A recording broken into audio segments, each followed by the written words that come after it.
Próximo, senador Marcos Rogério. Vossa Excelência tem 15 minutos, com a tolerância dessa presidência. Doutora Nise está à sua disposição.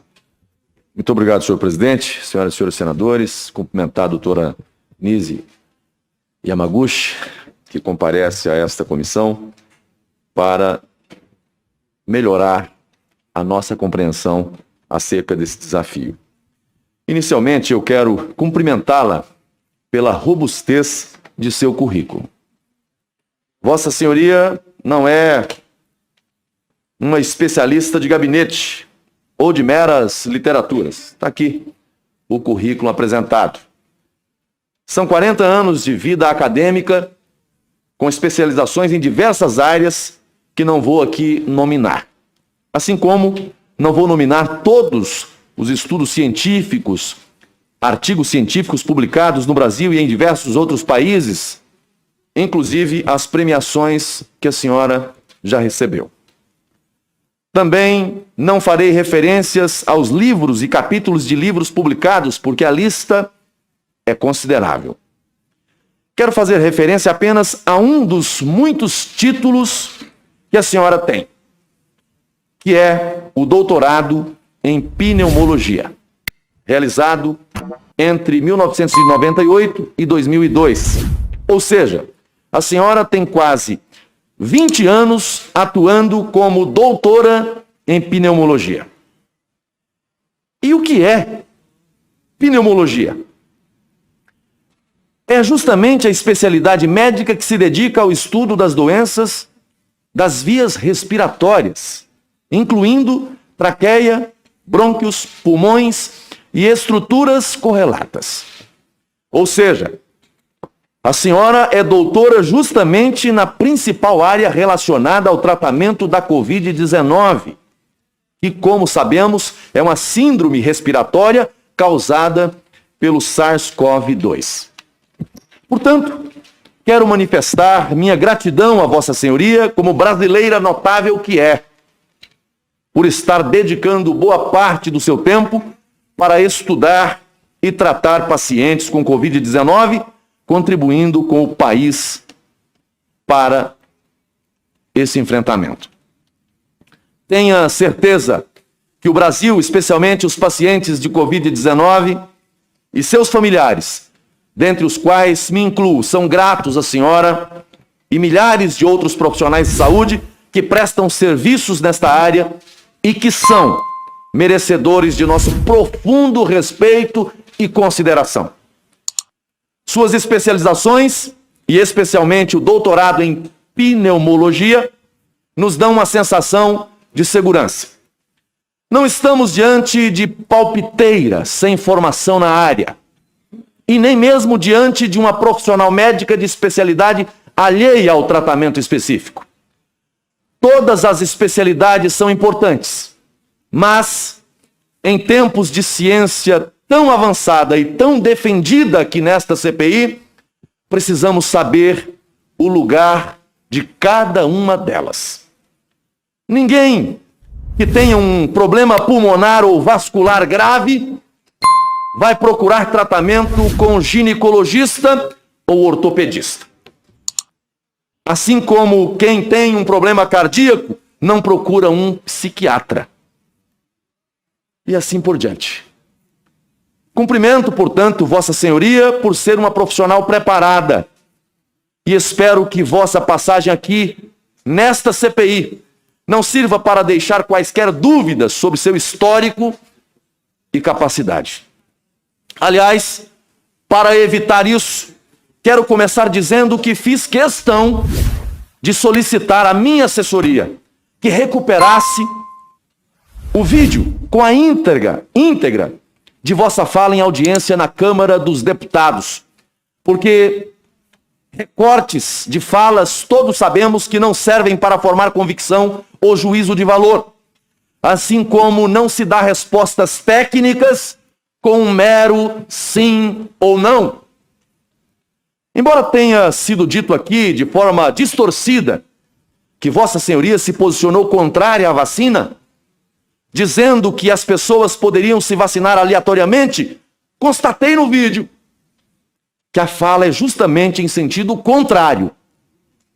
Para quem quiser conferir a íntegra, trata-se de vídeo de reunião ocorrida no dia 28 de outubro de 2020, quando se discutia os processos de testagem das vacinas. E a senhora disse, na ocasião, que estava defendendo a necessidade de não se fazer vacinação aleatória sem a realização dos testes necessários. Uma das expressões da senhora na ocasião foi que, abre aspas, precisamos trabalhar um programa nacional de vacinação, fecha aspas. Mas disse também que era preciso seguir os protocolos internacionais de aprovação das vacinas.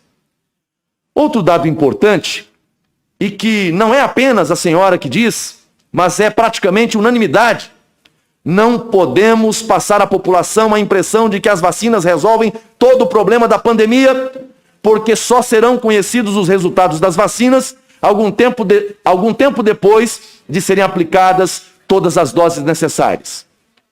Será que alguém pensa ou defende alguma coisa diferente?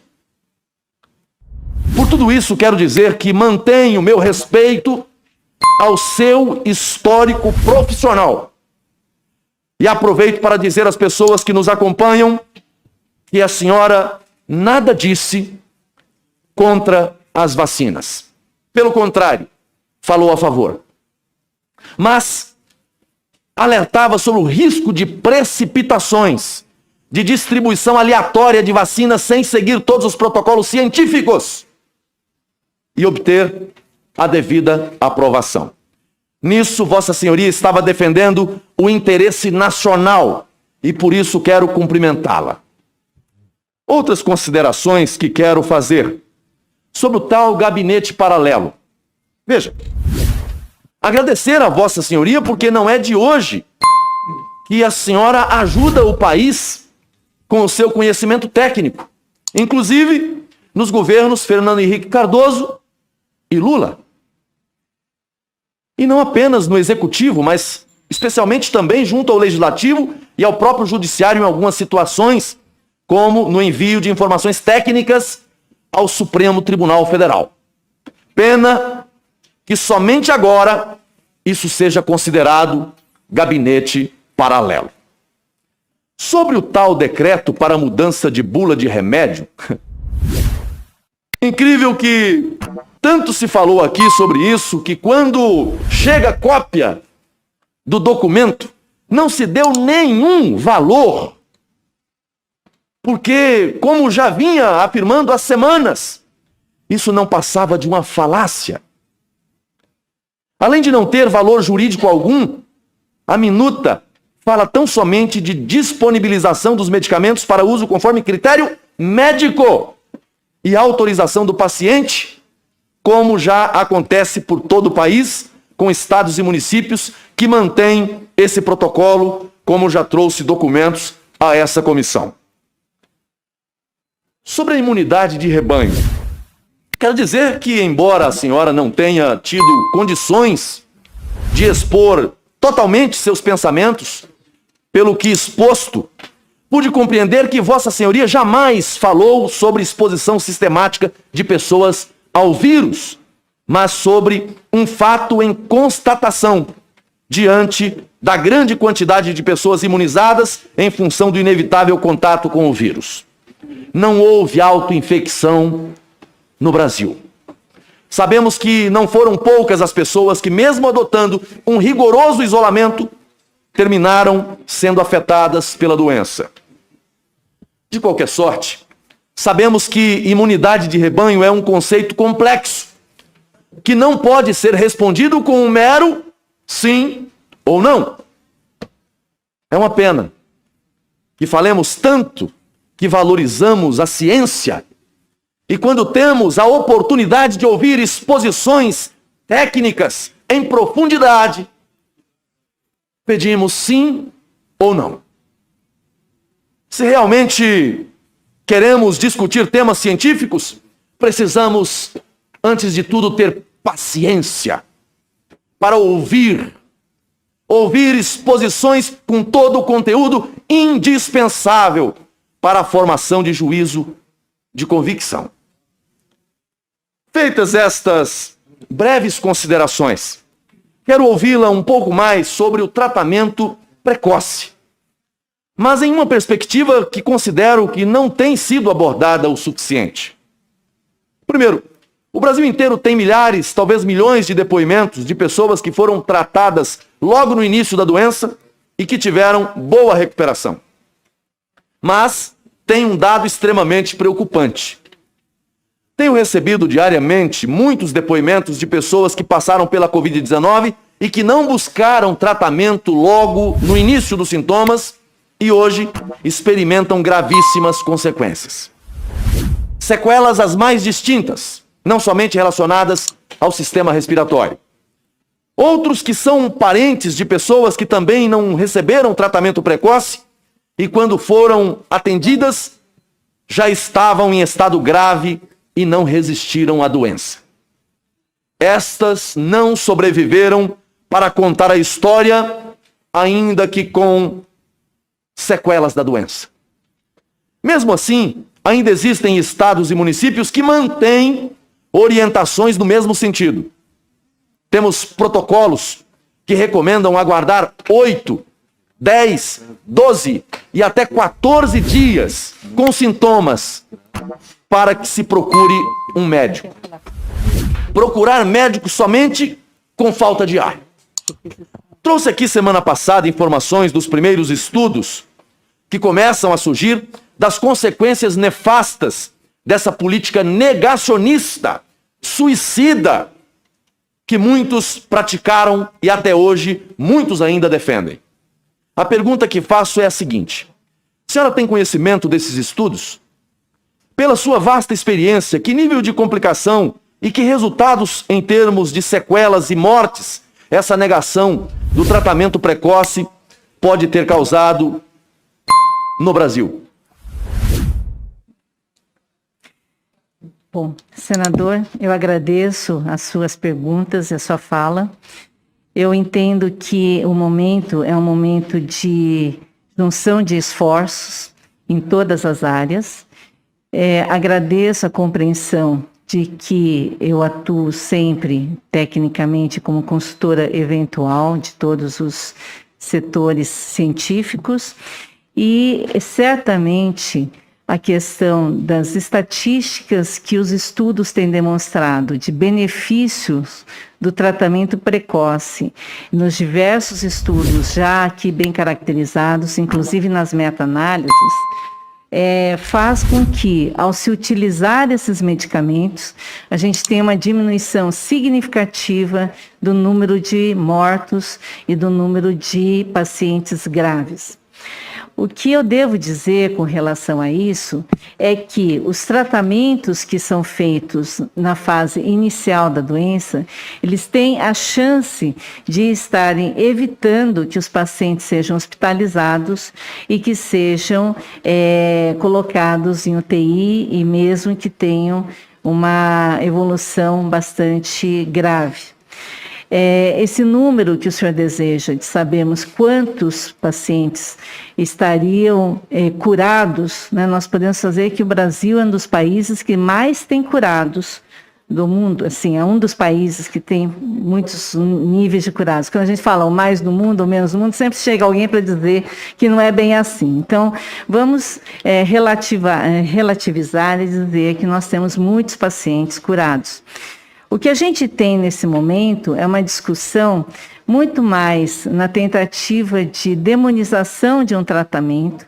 O senhor colocou muito bem que a imunidade de rebanho não é que eu tenha em algum momento dito que as pessoas não precisassem fazer o isolamento social. O isolamento social é necessário, uso de máscara, distanciamento social, mas existem fases em que isso é necessário que haja um fechamento maior, um fechamento menor, que foi julgado de acordo com a pandemia pelas pessoas locais. Então, em última análise, a questão da participação em todos os governos é algo que é bastante comum e que o cientista está habituado a ser solicitado. Eu tenho que depois localizar as datas em que eu visitei, porque como eu estou sempre aqui, também atendendo pacientes, também fazendo as partes de pesquisas, também estruturando as questões das novas estratégias nas áreas de câncer, não é? Eu não tenho todas as datas em que eu estive, eu vou procurar depois trazer para os senhores. Ok. Há uma flagrante estratégia política em torno da criminalização do uso da cloroquina, por ter sido mencionada pelo presidente da República, enquanto há um silêncio absoluto em relação a dezenas de outros medicamentos, todos sem comprovação científica para tratamento da Covid-19. E que milhares de médicos do setor público e também do setor privado fazem uso todos os dias para a mesma finalidade. Senador Marcos Rogério, vou acrescentar 2 minutos para que Vossa Excelência possa concluir, por gentileza. Agradeço, Vossa Excelência. Tá aqui, já concluiu o tempo, eu dei mais 2 minutos, estou concedendo mais 2 minutos para a conclusão de Vossa Excelência. Muitos deles, aliás, com possibilidade de reações adversas muito mais graves que aquelas relacionadas à cloroquina. E agora há uma outra estratégia, que é dizer que uns são a favor da cloroquina e que outros são a favor da vacina, o que é uma grande hipocrisia. Queria ver se ofereceriam vacina para pacientes já com falta de ar.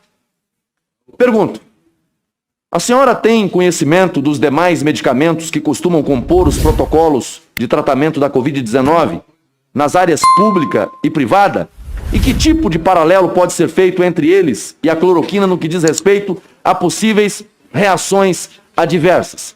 Essas 2 perguntas e deixando claro mais uma vez, eu defendo a autoridade do médico para administrar medicamento ao paciente. Não faço defesa de medicamento A ou medicamento B. Defendo o ato médico.